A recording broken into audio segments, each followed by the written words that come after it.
Bismillahirrahmanirrahim. Assalamualaikum warahmatullahi wabarakatuh. Perkenalkan kami dari kelompok 5. Di sini kami akan mempresentasikan hasil PRD kami yaitu mengenai aplikasi sembako. Berikut penjelasannya. Yang pertama ada eksekutif Sumeri. Sembako adalah aplikasi marketplace digital untuk memudahkan masyarakat membeli kebutuhan produk sembako secara online. Aplikasi ini menghubungkan pembeli dengan toko sembako terdekat dan menyediakan fitur seperti katalog produk, keranjang belanja, pembayaran, pelacakan pesanan, serta komunikasi langsung dengan penjual.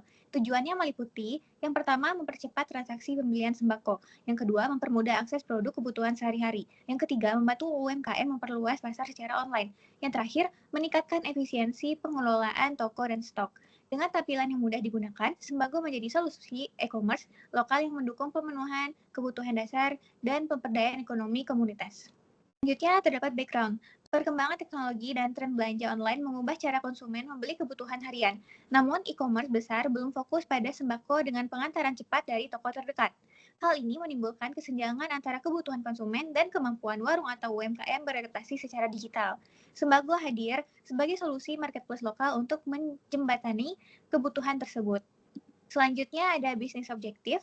Sembako dikembangkan untuk mempermudah belanja sembako online, memperdayakan UMKM agar siap bersaing di era digital, meningkatkan efisiensi distribusi dengan toko terdekat, mendukung transformasi digital retail tradisional, serta membangun komunikasi langsung antara pembeli dan penjual, guna meningkatkan kepercayaan dan loyalitas pelanggan. Selanjutnya ada profil pengguna atau aktor sistem. Aplikasi Sembako melibatkan 4 aktor utama. Yang pertama ada pembeli, perannya mencari, membeli, membayar, dan melacak pesanan sembako. Yang kedua ada penjual atau UMKM, mengelola toko, produk, stok, harga, dan pesanan, serta berkomunikasi dengan pembeli. Selanjutnya ada admin, memantau pengguna, transaksi, keamanan, serta validitas data aplikasi. Yang terakhir ada kurir, tugasnya untuk mengantarkan pesanan dari toko ke pembeli dan mengonfirmasikan penerimaan barang. Keempatnya terhubung dalam ekosistem digital untuk menciptakan belanja yang efisien dan mendukung ekonomi lokal. Selanjutnya ada tabel roll. Yang pertama ada pembeli, hak aksesnya itu dapat melihat produk, menambahkan keranjang, melakukan checkout, melakukan pembayaran, melacak pesanan, dan berkomunikasi dengan penjual. Yang kedua ada penjual atau toko. Dapat menambahkan, mengedit, dan menghapus produk, melihat pesanan masuk, mengelola status pengiriman, dan merespon chat pembeli. Yang ketiga ada admin sistem. Hak aksesnya adalah dapat mengelola data pengguna dan penjual, memantau transaksi, menghapus konten bermasalah, serta menghasilkan laporan aktivitas. Dan yang terakhir ada kurir atau pengantar, melihat detail pesanan, alamat pengiriman, dan status pembayaran jika cash on delivery. Berikut merupakan flowchart. Di sebelah sini ada flowchart untuk keseluruhan aplikasi. Kemudian kita bagi flowchart menjadi fitur-fitur utama yang ada di aplikasi Sembako ini. Yang pertama yaitu ada flowchart untuk autentikasi berisi login, daftar, dan juga lupa password. Yang kedua ada flowchart untuk beranda dan kategori produk. Selanjutnya ada flowchart untuk keranjang. Selanjutnya ada flowchart untuk checkout dan pembayaran. Kemudian ada flowchart untuk pesanan dan riwayat. Kemudian ada flowchart untuk chat dengan penjual, dan yang terakhir yaitu ada flowchart profil dan pengaturan akun. Selanjutnya yaitu ERD, kita memiliki 13 entitas. Yang pertama ada entitas chat, kemudian ada entitas seller, kemudian ada entitas store, kemudian ada entitas report, kemudian ada entitas bayar, kemudian ada entitas voucher, kemudian ada entitas payment, kemudian ada entitas order, kemudian ada entitas kategori, kemudian ada entitas shipping, kemudian ada entitas produk, kemudian ada entitas store produk, kemudian ada entitas order detail. Selanjutnya itu tampilan dari UI. Kita menggunakan Figma. Yang pertama ada splash screen, kemudian halaman untuk mendaftar pada aplikasi, kemudian ada halaman masuk, kemudian jika lupa password, maka ada halaman lupa password, kemudian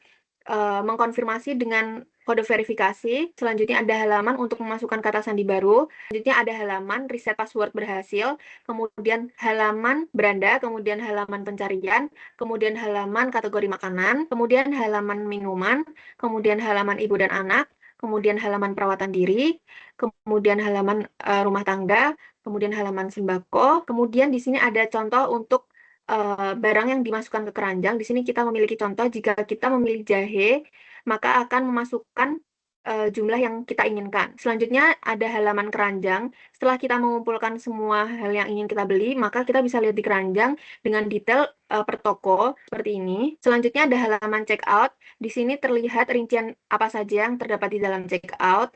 Selanjutnya ada halaman metode pembayaran, kemudian ada halaman masukkan PIN pembayaran, kemudian ada halaman notifikasi berhasil. Selanjutnya ada halaman semua pesanan, selanjutnya ada halaman dalam perjalanan, kemudian ada halaman riwayat. Ketiga ini digunakan untuk melacak pengiriman. Kemudian selanjutnya ada halaman pesan, kemudian ada halaman lebih rincinya yaitu bubble chat. Kemudian selanjutnya ada halaman profil dan pengaturan untuk mengatur profil dan pengaturan. Selanjutnya ada halaman notifikasi apakah Anda ingin keluar. Selanjutnya ada daftar fitur utama. Yang pertama ada autentikasi, yang kedua ada beranda dan kategori produk, yang ketiga ada detail produk dan keranjang, yang keempat ada checkout dan pembayaran, yang kelima ada pesanan dan riwayat, yang keenam ada chat penjual, yang ketujuh ada profil dan pengaturan akun. Berikutnya yaitu user story and acceptance criteria. Pertama ada login. Pengguna dapat masuk menggunakan email dan password untuk mengakses akun pribadi. Kedua, register atau daftar akun. Pengguna baru dapat membuat akun dengan email, nomor telepon, dan password. Ketiga, lupa password. Pengguna dapat mengatur ulang kata sandi melalui kode verifikasi yang dikirim ke email. Keempat, beranda atau katalog produk. Menampilkan berbagai kategori produk, kolom pencarian, dan produk terlaris. Kelima, yaitu pencarian produk. Pengguna dapat mencari produk berdasarkan nama untuk mempercepat pencarian. Keenam, detail produk, menampilkan informasi lengkap produk seperti harga, deskripsi, stok, dan nama toko. Ketujuh, tambah ke keranjang, pengguna dapat menambahkan produk ke keranjang untuk pembelian sekaligus. Dan kedelapan, keranjang belanja, menampilkan daftar produk, subtotal, biaya pengiriman, dan total pembayaran. 9, kode promo, pengguna dapat memasukkan kode promo untuk mendapatkan potongan harga. 10, checkout dan pembayaran, pengguna dapat memilih metode bayar di tempat dan konfirmasi pesanan. 11. Input PIN pembayaran. Pengguna memasukkan PIN untuk keamanan transaksi dan konfirmasi berhasil. 12. Konfirmasi pesanan berhasil. Sistem menampilkan notifikasi bahwa pesanan sedang diproses. 13. Pesanan order tracking. Pengguna dapat melihat status pesanan seperti dalam perjalanan atau selesai. 14. Chat penjual. Pengguna dapat mengirim pesan dan berkomunikasi langsung dengan penjual. 15. Profil pengguna. Menampilkan dan mengelola informasi akun, pesanan, serta pengaturan pengguna. Dan yang terakhir ada logout atau keluar akun. Pengguna dapat keluar dari akun dengan aman dan kembali ke halaman login. Selanjutnya yaitu dependensi, fitur, atau penjelasan per fiturnya.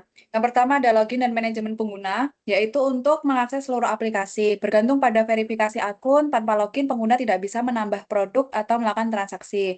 Yang kedua, pendaftaran dan verifikasi akun, yaitu membuat akun baru dengan verifikasi kode OTP atau email, bergantung pada sistem keamanan dan validasi data. Ketiga, lupa password dan reset kata sandi. Memungkinkan pengguna mengganti password yang terlupa bergantung pada sistem verifikasi akun yang aktif.